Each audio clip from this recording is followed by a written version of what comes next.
السلام علیکم ورحمۃ اللہ۔ خواتین و حضرات، میں ہوں سید محمد علی، دی ایکلیکٹک کاؤنسلنگ سینٹر اسلام آباد سے۔ آج ہم اس موضوع پہ بات کریں گے کہ سائیکالوجی اور سائیکیٹری میں کیا فرق ہے۔ سائیکیٹری میں جو پروفیشنل ہوتا ہے اس کو سائیکیٹرسٹ بولتے ہیں، اور جو سائیکالوجی میں جو پروفیشنل ہوتا ہے اس کو سائیکالوجسٹ بولتے ہیں۔ ہمارے ہاں بہت سارے لوگ یہ سمجھتے ہیں کہ یہ دونوں جو فیلڈز ہیں یہ ایک ہی ملتے جلتے نام ہیں، ایک ہی چیز ہے، حالانکہ ایسا نہیں ہے۔ یہ دونوں الگ فیلڈز ہیں اور ان دونوں میں ایک بہت بنیادی فرق موجود ہے۔ سائیکیٹری کے لیے اردو میں کوئی پراپر لفظ موجود نہیں ہے، اور سائیکالوجی کے لیے اردو میں نفسیات کا لفظ استعمال کیا جاتا ہے۔ سائیکالوجسٹ کو اردو میں ماہر نفسیات کہا جاتا ہے، اور سائیکیٹرسٹ کو اردو میں بھی سائیکیٹرسٹ ہی کہا جاتا ہے۔ اب زیادہ تر لوگ چونکہ یہ سمجھتے ہیں کہ یہ دونوں ایک ہی فیلڈ سے کے دو مختلف نام ہیں، جبکہ ایسا نہیں ہے۔ سائیکیٹرسٹ بایولوجیکل ماڈل کو فالو کرتے ہیں، اور سائیکالوجسٹ سائیکولوجیکل ماڈل کو فالو کرتے ہیں۔ سائیکالوجسٹ ایک براڈر ٹرم ہے، اس میں بہت ساری سب فیلڈز ہیں، جیسے فورینزک سائیکالوجی ہے، آکوپیشنل سائیکالوجی ہے، انڈسٹریل آرگنائزیشنل سائیکالوجی ہے، اور کلینیکل سائیکالوجی ہے۔ لیکن جو سائیکیٹری ہے اس میں اس کی کوئی ایسی اسپیسیفک فیلڈ نہیں ہے، اور سائیکیٹرسٹ جو ہیں وہ MBBS ڈاکٹر ہوتے ہیں، اور ان کی جو اسپیشلائزیشن وہ سائیکیٹری میں کرتے ہیں، تو پھر وہ سائیکیٹرسٹ کہلاتے ہیں۔ سائیکیٹری میں اصل میں یہ لوگ بایولوجیکل ماڈل کو فالو کرتے ہیں مینٹل ہیلتھ ایشوز کے لیے، اور اس کے ٹریٹمنٹ کے لیے یہ میڈیسن سے علاج کرتے ہیں۔ یعنی یہ میڈیکل ڈاکٹرز ہی ہوتے ہیں، لیکن سائیکیٹری میں اسپیشلائزیشن کرتے ہیں MBBS کے بعد، اور اس کے بعد پھر یہ دوائیاں لکھ کے دوائی سے یا میڈیسن سے مریض کا علاج کرتے ہیں۔ سائیکالوجسٹ دوائی نہیں دیتے، سائیکالوجسٹ آپ کی سائیکو تھیراپی کرتے ہیں یا ٹاک تھیراپی کرتے ہیں، اور اس میں وہ مختلف ٹیکنیکس کو استعمال کرتے ہیں، جیسا کہ سائیکو انالیسس کی کچھ ٹیکنیکس ہیں، کچھ بیہیویئرل ٹیکنیکس ہیں، اس کے علاوہ ہیومنسٹک سائیکالوجی کی کچھ ٹیکنیکس ہیں، اور اس کے علاوہ بھی کافی ساری ٹیکنیکس ہیں۔ سائیکیٹرسٹ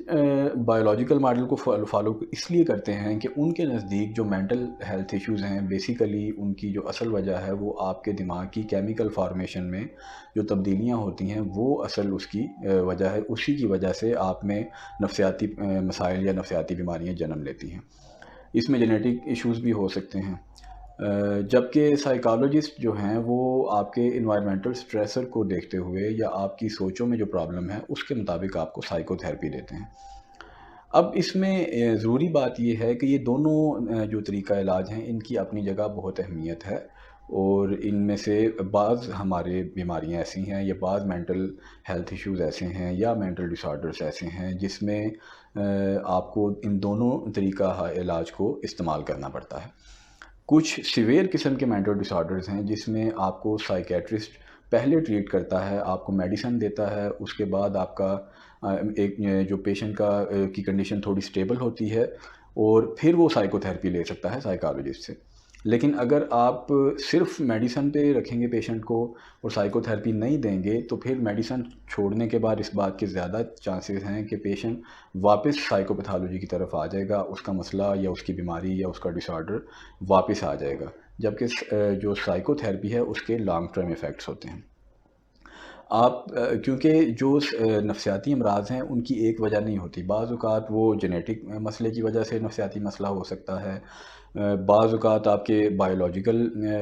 جو چینجز ہیں برین میں، جو کیمیکل فارمیشن ہے یا نیورو ٹرانسمیٹرز ہیں، ان کی کمی زیادتی کی وجہ سے نفسیاتی مسئلہ ہو سکتا ہے، اور بعض اوقات آپ کے جو نفسیاتی مسائل ہیں وہ آپ کی سوچوں کی وجہ سے، آپ کے انوائرمنٹل سٹریسرز کی وجہ سے، یا آپ کی زندگی میں جو شدید نوعیت کے مسائل آتے ہیں یا کوئی غم آتا ہے، کوئی کسی قریبی رشتہ دار کی خدا نخواستہ موت ہو جاتی ہے، تو اس وجہ سے جو آپ کی سوچوں میں مسئلہ بنتا ہے، تو اس وجہ سے بھی آپ کے دماغ میں یا آپ کی نفسیات میں مسئلہ ہو سکتا ہے، اور آپ نفسیاتی مسائل کا شکار ہو سکتے ہیں۔ اس لیے یہ بات انتہائی ضروری ہے کہ اگر ہم دیکھیں تو یہ چونکہ ایک وجہ نہیں ہے، تو پھر ٹریٹمنٹ بھی ایک طریقے کا نہیں چل سکتا۔ جن لوگوں کو بہت ہائی سیویرٹی کے ڈس آرڈرز ہوتے ہیں، یعنی بہت شدت والی بیماری ہوتی ہے، نفسیاتی امراض ہوتے ہیں جس میں عرف عام میں ہم لفظ پاگل کا استعمال کرتے ہیں، ویسے یہ لفظ استعمال کرنا نہیں چاہیے، لیکن اس میں اس کے علاج کے لیے ہمیں سائیکیٹرسٹ کے پاس جانا ضروری ہو جاتا ہے، اور اس کے بعد جب وہ مریض تھوڑا سٹیبل ہو جائے، بات سننے کے قابل ہو جائے، تو پھر اس کی سائیکو تھیراپی بھی ضروری ہوتی ہے۔ لیکن جو عام لوگ ہیں یا جن کو چھوٹے موٹے مسائل ہیں، یا جن کو چھوٹے مینٹل ڈس آرڈرز ہیں، جیسے کوئی بہت بڑا مسئلہ نہیں ہے، تو ان کو پہلے یا اس کے علاوہ کوئی اور چھوٹی موٹی نفسیاتی پریشانی ہے، الجھن ہے، سوچ کا مسئلہ ہے، تو اس کو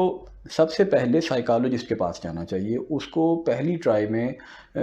میڈیسنز نہیں لینی چاہیے۔ ہاں، اگر سائیکالوجسٹ کے پاس علاج کرتے ہوئے اس کو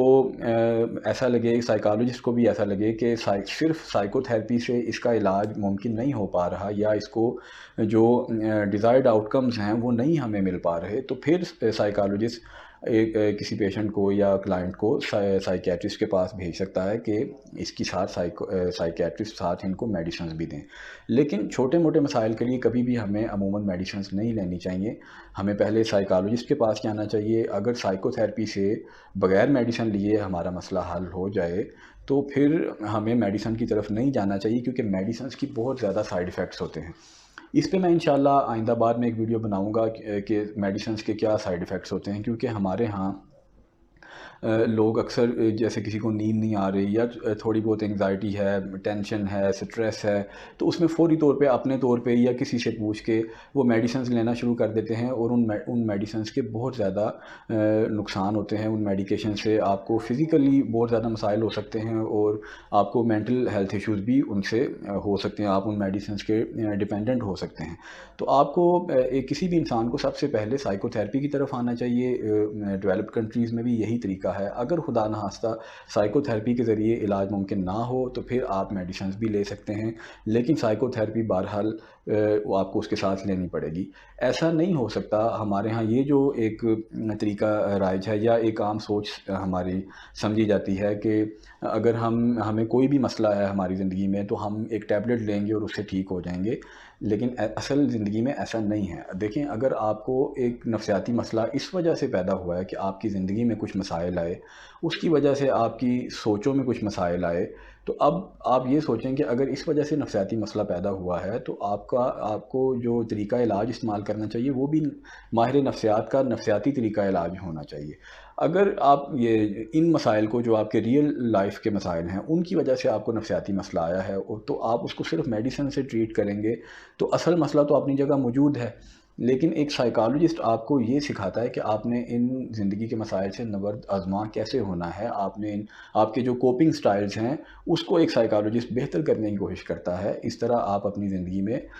لانگ ٹرم، جیسے ایک مثال ہے کہ ہمارے کچھ رانگ بلیفز ہوتے ہیں، irrational بلیفز ہوتے ہیں، ان کی بنیاد پہ ہمارے اکثر ہم ڈی موٹیویٹ ہو جاتے ہیں، یا ہمیں نفسیاتی الجھنیں یا نفسیاتی پریشانیاں ہونا شروع ہو جاتی ہیں۔ لیکن جب آپ ایک سائیکالوجسٹ کے پاس جائیں گے، ایک پروفیشنل طریقے میں آپ کی سائیکو تھیراپی کی جائے گی، آپ کے اس بلیف سسٹم پہ کام کیا جائے گا، تو یہ کام ایک دوائی کبھی بھی نہیں کر سکتی۔ اس لیے آپ کو اس فرق کو ہمارے ملک میں واضح کرنا انتہائی ضروری ہے کہ ایک سائیکیٹرسٹ کا کام صرف ہائیلی سیویئر قسم کے مینٹل ڈس آرڈرس کے ساتھ کام کرنا ہے، ضروری ہے ان کے لیے، یا وہ ان کا وہ ٹریٹمنٹ کر سکتے ہیں۔ لیکن ایک عام آدمی جس کو چھوٹا موٹا نفسیاتی مسئلہ ہے، اس کو سائیکیٹرسٹ کے پاس نہیں جانا چاہیے، اس کو پہلے سائیکالوجسٹ کے پاس ہی جانا چاہیے۔ اگر خدا نخواستہ سائیکالوجسٹ کے ذریعے سے اس کا علاج ممکن نہ ہو، تو پھر وہ سائیکیٹرسٹ کے پاس جا سکتا ہے۔ تو خواتین و حضرات، یہ ہماری آج کی ویڈیو تھی۔ ویڈیو تھوڑی لمبی ہو گئی ہے، اور میں نے پوری کوشش کی کہ میں جس طرح سے بھی آپ کو سمجھا سکوں۔ اگر آپ اس بارے میں مجھ سے مزید جاننا چاہیں تو آپ میرے ساتھ رابطہ کر سکتے ہیں۔ ہمارا کانٹیکٹ نمبر آپ کو لنک میں مل جائے گا۔